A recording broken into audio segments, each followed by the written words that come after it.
Hi guys, so my name is Matiss. I'm the co-founder and CEO of Creamfinance, and the title of the presentation today is Per aspera ad astra. Anybody speaks Latin, by the way? No? So what does it mean, do you know? Exactly, through thorns to stars. And the reason we chose this title is because it kind of represents very well the journey that we've had in building out Creamfinance, which has been a lot of ups and downs and a lot of challenges and successes. And so my job, and I think Dav's job today, is to kind of share a short version of this journey, ups and downs, and maybe you get something useful, some insights for yourself and for your businesses and whatever you're doing. So that's the idea. So in terms of content, I'll speak briefly about myself, my background. Davis will introduce himself separately. I'll talk about what we do in Creamfinance, what we have achieved in Creamfinance. Maybe anybody has heard of Creamfinance at all? So, all right, slightly embarrassing, just a few people, that's fine. So I'll talk about Creamfinance, and then Davis will talk more about the lessons that I suppose we've learned over time building out the company more from the kind of entrepreneurial perspective, and especially with the focus on the first kind of few years of the business, on the formative few years of the business. So that's the agenda. So this beautiful picture I'll talk about. Basically, I'm from Latvia. We're both from Latvia. We studied in the primary school together in Mūrjāņi, in Ragana, and it was interesting that after primary school, I moved to the UK to finish university degree there. Davis stayed in Latvia to do some entrepreneurial ventures on his own right after school. But we kind of kept in touch all the time because we were really best friends from the beginning, and we wanted to do some business together. Yeah? And we were thinking, what can we do? After university in the UK, I started working in a bank, and I realized that very quickly I learned that working for a big company kind of sucks.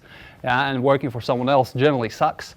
And that's why kind of me and Davis kept in touch, and we were thinking, what can we do together? And so one thing led to another, and we figured out that we were going to start this consumer loans company. And in the beginning it was called CreditOwned.lv, just the small Latvian website, where we would give small unsecured loans over the internet. That was the idea. Yeah? And it was interesting that for the first kind of year and a half, 2 years, myself, I was just grinding the hours in JP Morgan, in the bank, which I worked in London. And Davis was just doing his side projects and side businesses so that we could earn enough money to put it into the business, into CreditOwned.lv, into the website. Yeah. So the first year and a half, 2 years, it was really a side thing for us. We couldn't afford to focus on it full time. Yeah. And so one thing led to another, and then 2012 we really started focusing on the business full time, and that's when we set up Creamfinance, or what is now called Creamfinance. I moved back to from the UK to Latvia to run the business kind of full time together with Davis. Yeah? And so this basically slide is this visual representation of this career shift, genius decision to quit the bank job for myself. And you can see that picture on the left. If you can see that those are a bunch of screens, it's actually the trading floor on which I was working in London, yeah, as a promising kind of young investment banker. And so my career moved really from a high of investment banking in London to a two-guy startup in Latvia, where me and Davis were sitting there on a couch at my mother's house, my parents' house, drinking, that's whiskey there, getting some courage to kind of take the next step and the next step to build out the company. So that was the beginning, yeah. Davis will talk about that stuff from his perspective. If we talk about Creamfinance very briefly, so what's the mission? Why do we exist? What do we do in the company? So our mission is to make money available, yeah. That's what we do. We do that by providing consumer loans online, yeah. And the overriding kind of principle for the business is really convenience and simplicity. It's to make money available in the easiest possible format. So our objective is to make borrowing money online as simple as clicking one click. Yeah? So the idea is you go to any of our websites, you select the loan product you want, anywhere from a few €100 for a month up to a few €1,000 for a few years, yeah, or anything in between, and it takes you literally seconds to select the loan, hopefully read the loan contract, click apply, and get the money to your account. Yeah? So we do all this data science, all the technology, all the processing behind the scenes. That's the business model. But if you will want to know more, we will get into detail in the Q&A. So that's what we do. Now, in terms of, say, kind of successes and the highlights of where we are as a company now, I'll talk you through these. So basically, like I said, we started really as a full-time company in 2012. Now we operate in 7 countries worldwide. Latvia was the first one. We're not headquartered here. We're headquartered actually in Warsaw, in Poland. So we have open in Latvia, Czech Republic, Poland, Georgia, Austria. As we speak today, actually, is our first day of lending in Denmark. And in a few months, hopefully by end of August, we're lending in Mexico also. So those are 7 countries overall. We employ over 200 people. So now it's actually close to 250 people. I have to update that figure every time I do a speech because it goes up. And I do it almost every week. So we employ people actually in the company across all these different locations. Yeah, they don't all sit in somewhere in Riga. They're all across these different places. We have reached close to 30 million euros in revenue. Yeah, and by revenue we don't mean if we lend out €1,000 loan, then that's the revenue. It's not the revenue. Revenue is if the client returns us 1,100, that €100, that's our revenue. Yeah, so we process like hundreds of millions basically. Yeah, but we make money in terms of revenue. That's the amount. To make it happen and to make that business model possible, it's very capital intensive. Yeah? So we have raised over 50 million euros in financing, and I'll talk about that separately also. And so these numbers, this growth, this journey has enabled us to become the second fastest growing company in Europe according to the Inc. magazine. So that's something we're also very proud about. So that's about bragging, okay? Let's move on to more real humble things. So we didn't start off like that, yeah? So like I said, 2010, 11, the first kind of years as a side business. This was really our first office, yeah? And if you pay attention, it's not really an office, it's just a desk, yeah, if you notice. And so really, this is how we started. Yeah? So we paid like 15 euros to some kind of accounting company just here in Pārdaugava for a little office space, for desk space. Yeah? But the one thing we did have right from the beginning is an ambition to be big, yeah? An ambition to build a big company. We didn't know how, we didn't know when and so on, but we knew that we want to have a big company. And since we are online, yeah, I'm talking in the context of an online business, we knew that you can't be big if you're in one country like Latvia. Yeah?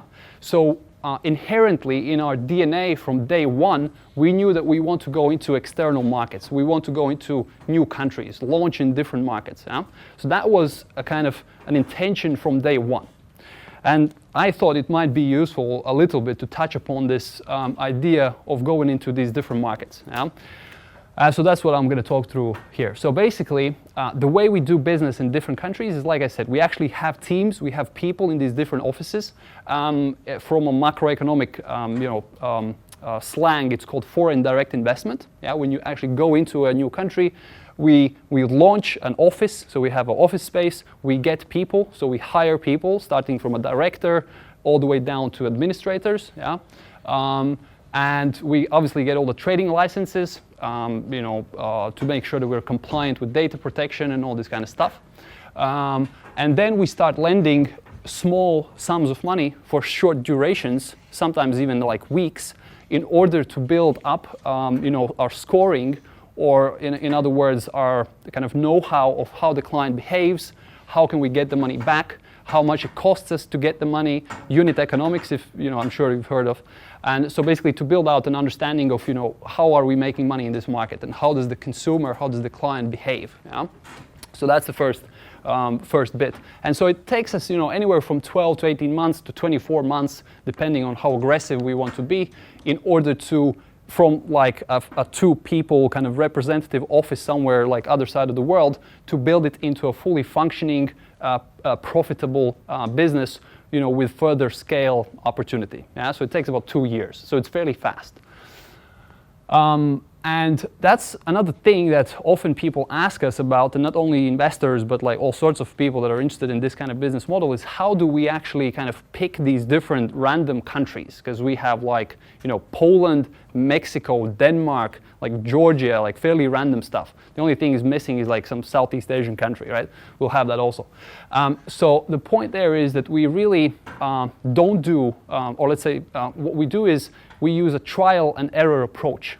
Yeah? Trial and error approach with a very limited budget. Yeah? And I'll explain what I mean. What we don't do is we don't do massive business planning. Yeah? I don't think we've done proper business plans actually. We do financial kind of projections of what we want to reach, a budget. Yeah? We don't do like heavy research of months of researching, going through stuff and analyzing. We don't do that. What we do have is we have 1 or 2 people in the company that are constantly looking at these different countries, these different markets. Yeah? If they find something that is interesting and appealing, then it literally takes us like 2 months, sometimes a bit longer, but it can take as short as 2 months to launch up in that country. Yeah? Have like one person sitting there, have a small representative office, have a website, and we start lending. Yeah? And then we start seeing how the numbers come back in. We start seeing if it makes sense to continue scaling the business. And if not, we don't kind of shy away from closing it down just as fast. Yeah? And so it's a very trial and error approach which enables us to continue being kind of flexible and fast while the group or the existing countries are growing bigger and more complex and more kind of bureaucratic. Yeah? So what happens with this approach, you end up, or like in our case, in our business model, we end up with quite a few markets. Yeah? We have seven different countries, 7 different teams of people, 7 different mentalities to manage. Yeah? So this introduces the phrase the matrix management. So do you know what's matrix management? Yeah. Okay. So in our understanding, there's 2 challenges. One is how do you locate the different teams across the different countries in which you do business, and how do you figure out the balance between what you centralize, what you localize, how you arrange all these different functions in the company, because you have finance, lending, customer care, HR, and all these bunch of things going on across all these different countries. Yeah? So the matrix management is fairly important in an organization like ours. How do we do it? So in terms of team, we have, through experimenting and a lot of costs and some losses, we figured out one principle, which is that you build the business wherever you can find the best people. Yeah? Just to make sure that sits in your brain. You build the business wherever you can find the best people. What does it mean? If you're going to, do some online startup or something, and if you find good, back-end developers in India or in Belarus, and you have nothing to do with that country other than, 1 or 2 guys there that can support your business, that's where you build a team. Yeah? And I'm talking in the context of online business. I'm not talking about manufacturing or construction or whatever else. I'm talking online business. Yeah? Distance does not matter. It doesn't matter what people tell you. From our experience, in our case, might not work for you. For us, it worked. Distance does not matter. Yeah? As long as you're not talking about holiday. That's a different thing. So, as a testament to that, in Creamfinance, the central office is in Poland. Yeah? We didn't build a central office in Latvia because that would be retarded, because Latvia is a very small country. There's not a lot of good people. There's generally good people for the population size, but overall there's not a lot of strong talent here. So headquarters in Poland, IT is in Austria. Yeah?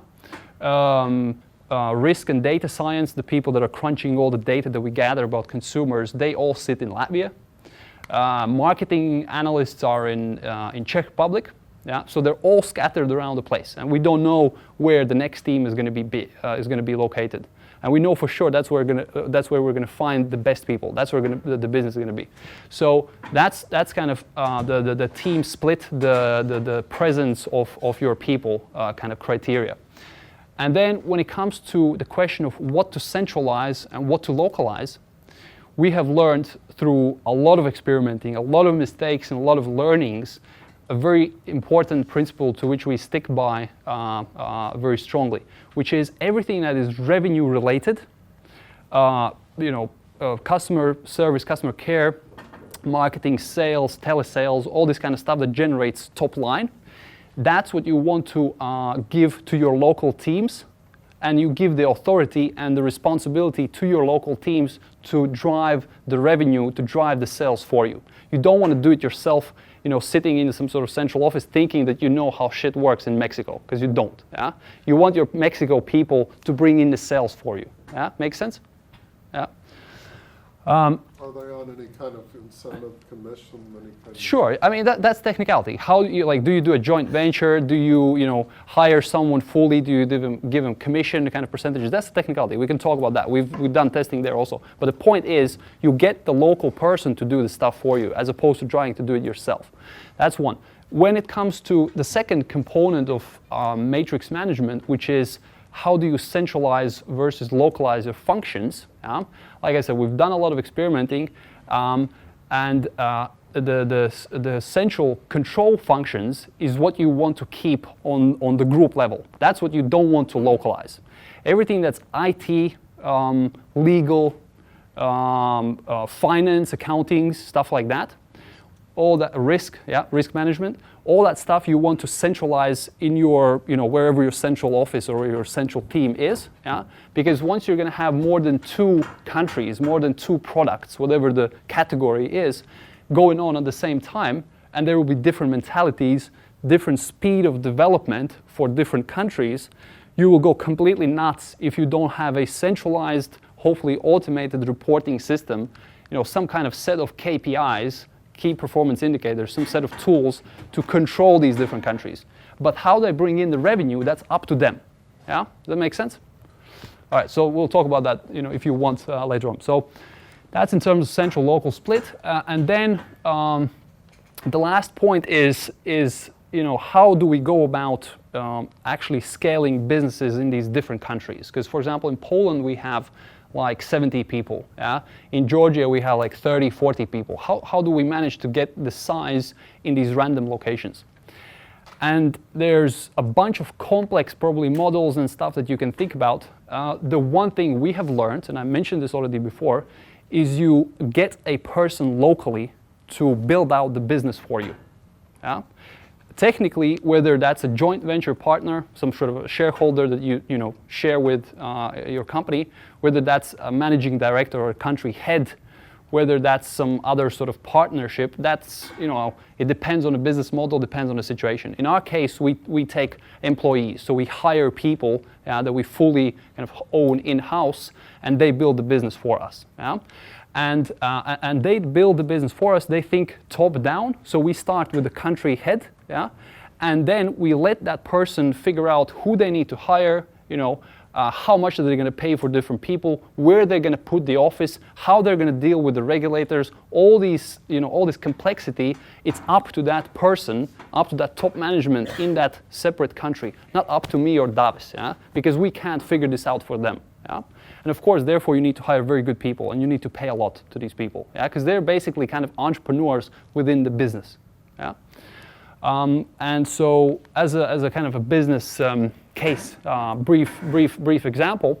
So in this chart, you see revenue for the first 12 months of the different countries which we launched. Latvia was the first one, obviously, like I said. Second was Czech, which we launched somewhere in 2012 as the second kind of market. So it was the first international expansion for us. In the first 12 months, we reached close to 300,000 euro revenue. It's pretty good for, generally for business, especially if you look at all these, funny startups nowadays. But in terms of like a consumer lending, business and context, it's not that much. It's okay. It's kind of, almost okay.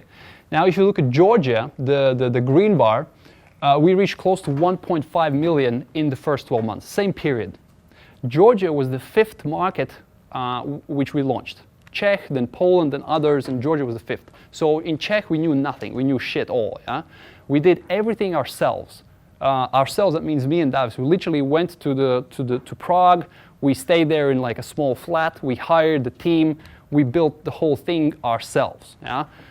It didn't work. It simply didn't work. For the first year and a half, the revenue, the whole business was not going kind of anywhere. Yeah?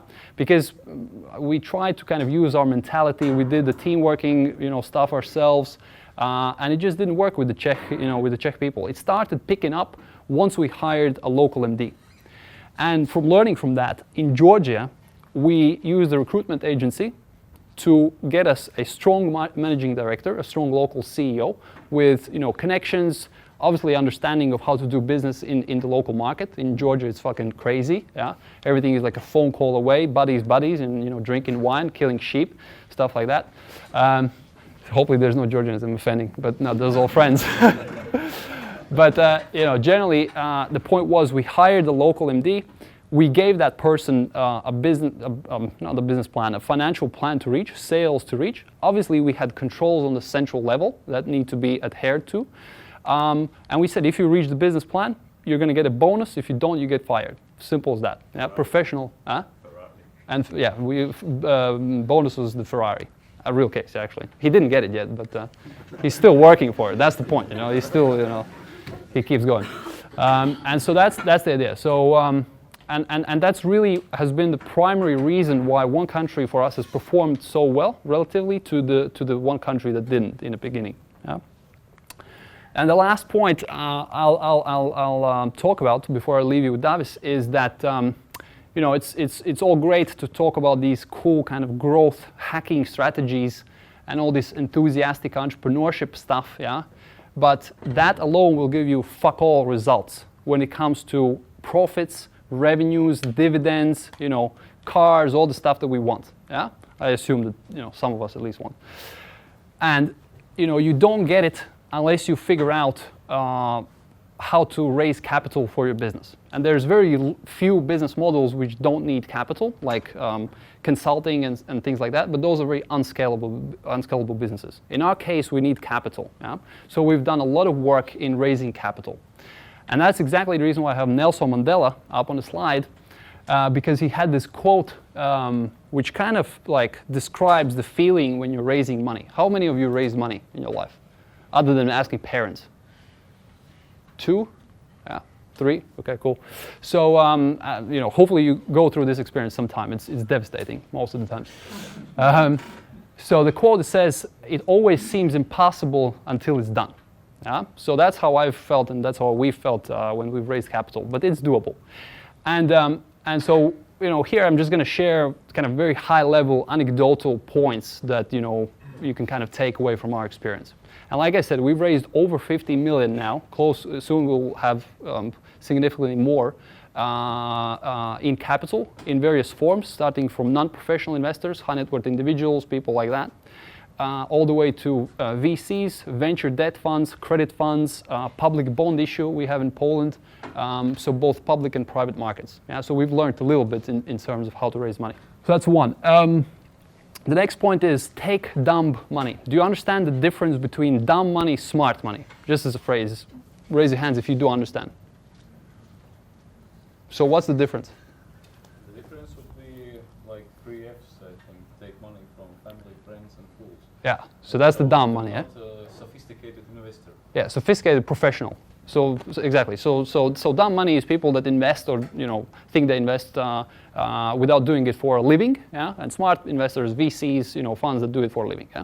So our experience, we started, and this is where it amazes us quite a lot, and we laugh a lot about these cool startups that are saying that I'm only going to raise like a round from like a top VC. Yeah, and I'm not going to take money from rich Russians. Yeah, that we think it's fucking stupid.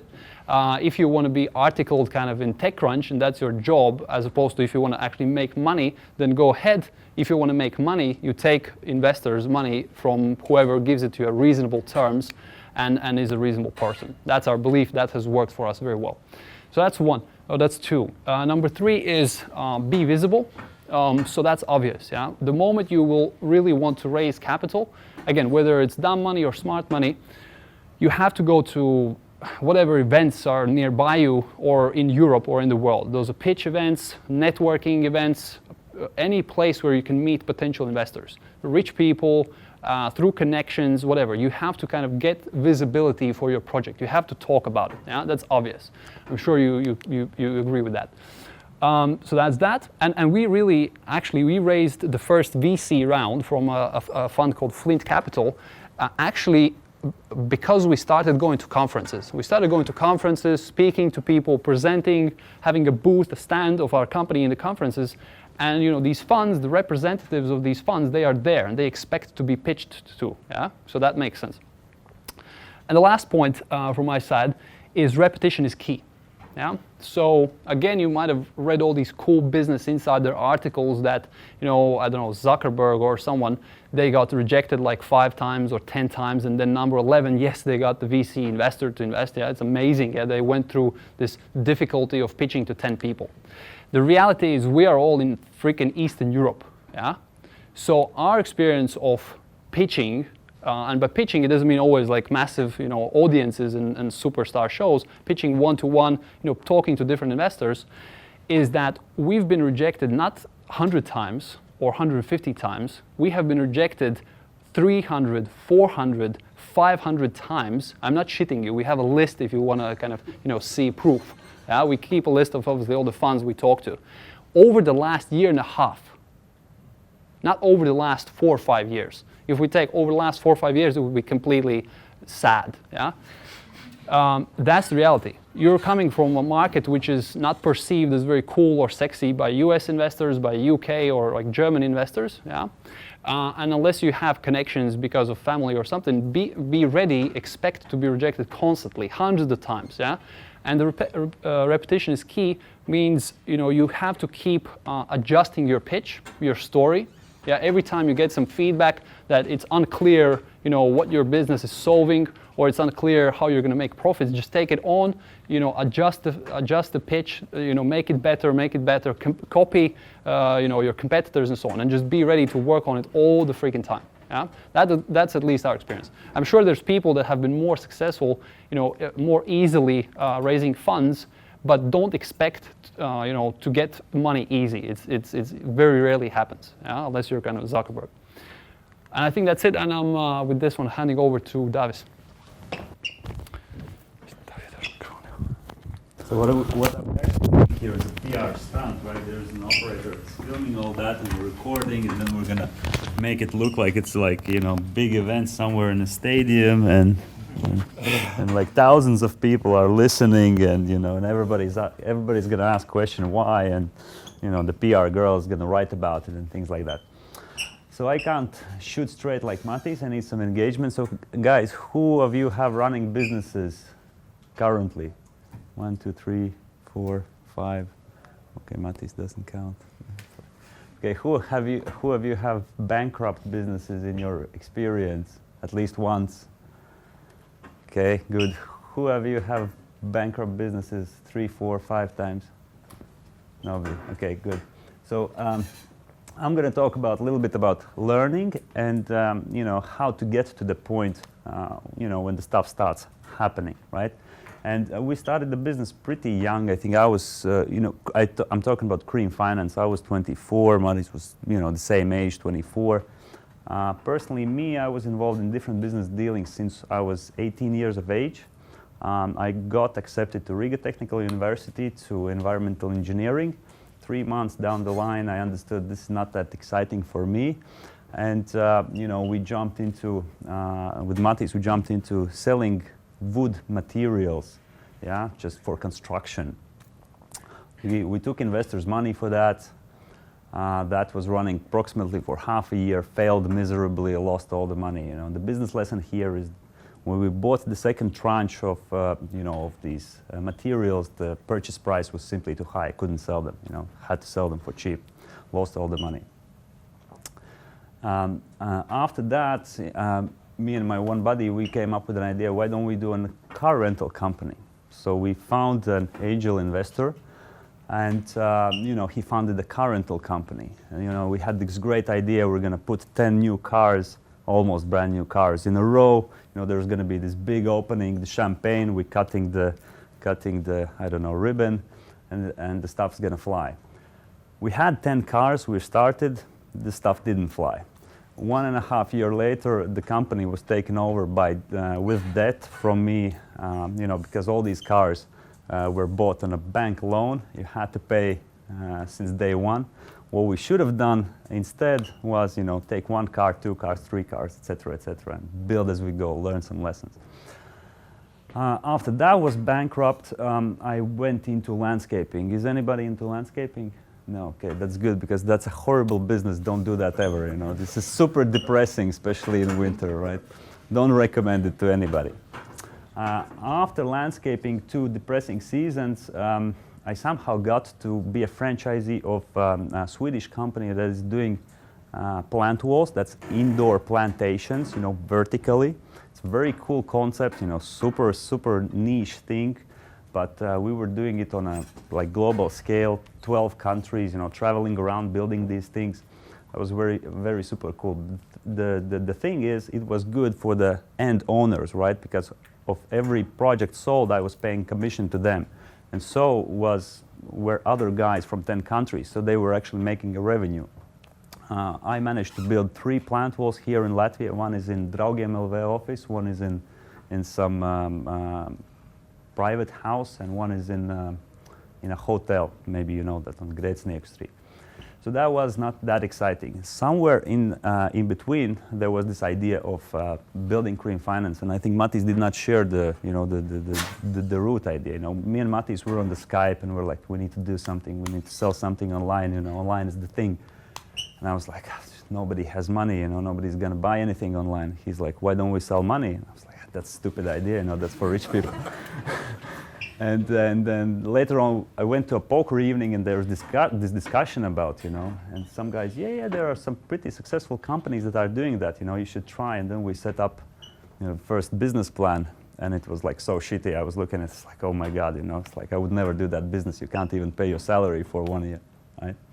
So, but there was something that was connecting all these previous 4 or 5 failed businesses, and I was all the time blaming somebody else, and I don't know, partners and this and that. So what I was really learning through that process was my personal relationship with money and personal relationship with people. What I got to understand at the point when we founded Creamfinance was that I was always wrong mixing money with friendship, mixing money with different kind of relationship. So that was my hard lesson, right? And for everybody here, it has to be a different thing. So my point is, you need to do actually some field work and get some bruises to understand what is that is your thing. Because, unless you're Mark Zuckerberg, I think everybody has something, right? How do you do this? Okay, so I'm going to talk a little bit about lessons that we got while building Creamfinance. The first one is hire young and hungry. I think everybody here is pretty young, so there is this perception, okay, if I don't know something, I'm going to hire this experienced executive, from, I don't know, big bank or big corporation, and he knows how the stuff is done, he's going to tell me the shit. Our experience has been a little bit different. Through the life of the company, I think we had 3 attempts like that when we went really ahead of our understanding, who should we hire. All of them ended very badly. We signed shitty contracts. Firing those people costed us tens of thousands of euros. And at the end of the day, they did not bring the expected result, right? So what I would invite to do is hire young people and give them time to grow together with the company. They'll, in my understanding, do that better. The next point is build a team top down if you can. So Matiss touched on this topic a little bit. So how we were doing this at the beginning, we were doing everything ourselves, like writing blogs, doing marketing, customer service, whatever. You saw this slide with Czech Republic, the small chart, and the Georgia with the big one. So the Czech Republic was the one that we did, and the other was when a hired person done. So that's actually the difference, right? But for the startup, oftentimes it is not possible. So you just have to come to that point. So I wish that we would start sooner think about this. Okay, how do we build top down rather than bottom up? The next thing is, if you don't have a big vision continue anyway. So this is coming from assumption that everybody wants this big, super shiny unicorn, decacorn, whatever type of company. So that's on one side. On the other side, you always read about these Steve Jobs type of things, big vision, changing the world, making it a better place, etc., etc. 98% of entrepreneurs don't have these things or these visions, so they don't have to go to doctor. What do you do instead? You take this your idea and you just build upon it, right? So then don't let to be stopped just because your vision is not grand enough, your vision is not big enough. So yeah. I think we can move slowly to Q&A, ask any questions to Matiss or me. And yeah, so that's it from my side. Thanks for listening.